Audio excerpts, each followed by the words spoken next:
Және де осы өлік жууға байланысты осы жерде бір хадиске тоқталып өткеніміз жақсы.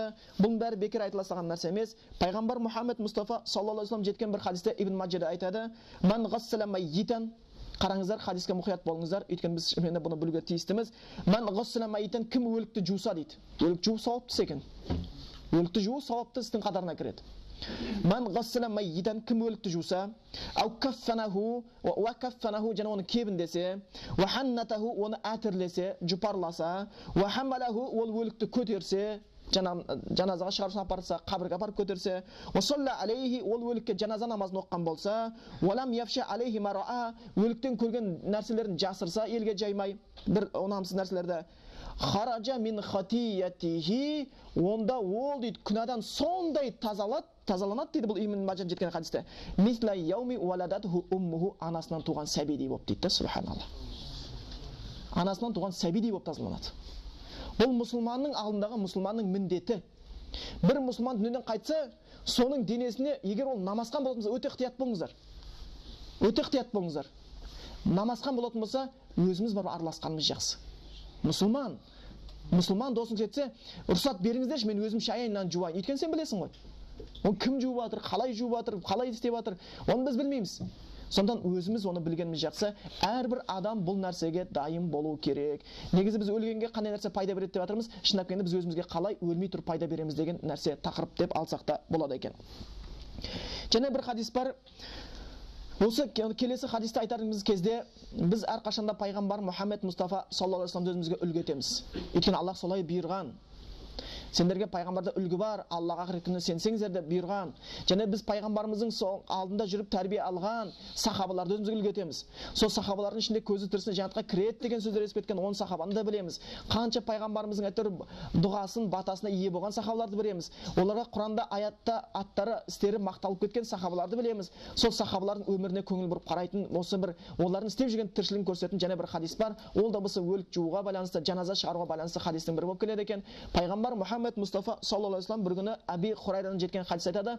"Қала Расулуллахи саллаллаху алейхи вассалам", бір күні пайғамбар айтты дейді: "Ман асбаха минкумул яума саиман", сендердің ішінде бүгін ораза кісі кім деп айтты дейді. Ораза ұстаған адам бар ма деп айтты дейді. Неге сен ораза ұстасаң жасырасың, иә? Бірақ пайғамбар сенен сұрақ қойса жасырмау керексің, айту саған міндет. Біз нәпіл намазын оқып жатсақ, өз ықтиярымыз, парыз емес. Нәпіл намазын оқып жатсақ, сахабалар да нәпіл намазын оқып жатқан болатын болса, пайғамбар шақырса, намазын бұзып тұрып пайғамбарға бару керек екен. Нәпіл намаз болатын болса, парызда Аллахтан бұйрығынан жоғары болмайды, Аллахтың елшісінің бұйрығы. Сондықтан пайғамбарымыз сұрады дейді: "Ман сома минкумул яума ман асбаха минкум яума саиман", сендердің қайсыларың бүгін оразасыңдар деп сұрады дейді.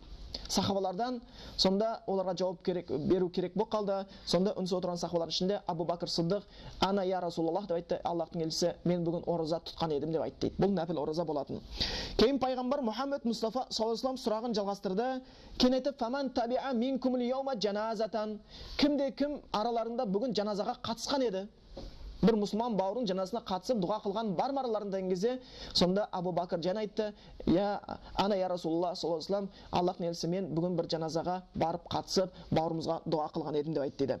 Кейін пайғамбарымыз сұрағын жалғастырып айтты: "Фаман ат'ама минкумул яума мискинан", бүгін сендер арасында бір міскін, пақыр, мұқтаж, аш жүрген адамды тойғызған адам бар ма деп сұрақ қойған кезде, және де Абу Бакр жауап беру керек болды: "Ана я Расулуллах саллаллаху алейхи вассалам, мен сол бір міскінді іздеп жүріп тамақ берген едім" деп жауап берді. Кейін пайғамбар айтты: "Фаман ада минкумул яума маридан", сендердің араларында бүгін ауырып жатқан мұсылман бауырының халін сұраған адам бар ма деген кезде, және де Абу Бакр жауап берді: "Ана я Расулуллах саллаллаху алейхи вассалам" айтты. Субханалла, өмірдің бәрі құлшылықта. Ол солай өмір сүріп жатыр. Ол әрбір сәттен, әрбір сағаттан, әрбір тұстан, ертеден, кештен сауап іздеп жүрді. Өйткені мына ақыреттің егіні. Бітті, анаяқта, бұяқта екпесең, анаяқта өнім жоқ. Қандай сұрақ қойса да: "Я Расулалла, мен сөйтіп едім, я Расулалла, мен сөйтіп едім" дейді. Қараңыз, ол бір күннің ішінде қанша сауаптар істеп жүр. Бұл пайғамбардың сұрағаны, сұрамағаны ше. Кім тамақ берді міскін келсе, мен дейді. Кім ораза десе, мен дейді. Кім жаназа қатысса, мен дейді. Қай жерде сауап бар, сол ұмтылып жүрді.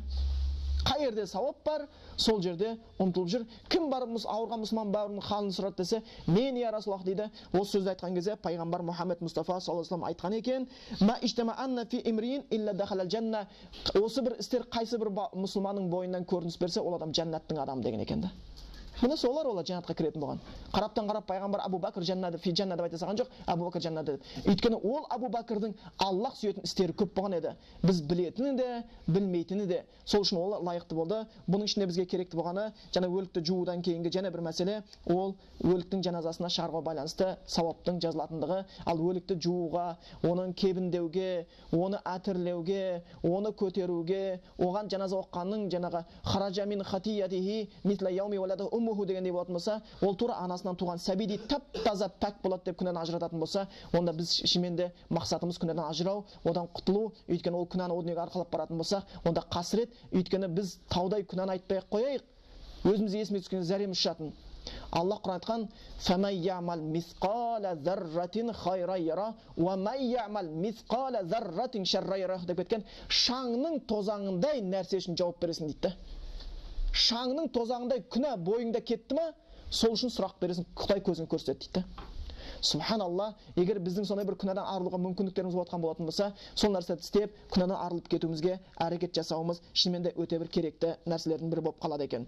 Одан кейін өлік жууға байланысты кейбір нәрсені айтып кеттік. Әйелді әйел жуады, еркекті еркек жуады. Күйеуіне әйелін, әйеліне күйеуін жуған жақсы деп кеттік. Ал енді кішкентай нәресте балалар болатын болса, ұл бала болатын болса, 6 жасқа дейінгі ұл бала болатын болса, оны әйелдер жуа беруге рұқсат екен. Ал қыз бала болатын болса, ол мәкрух болып қалады екен. Ғалымдар онша қаламаған. Ол жаңағы қыз баланы жаңағы әйелдер жусын дейді, бірақ әкесі жақыны жуса, ол айып емес болып табылады екен.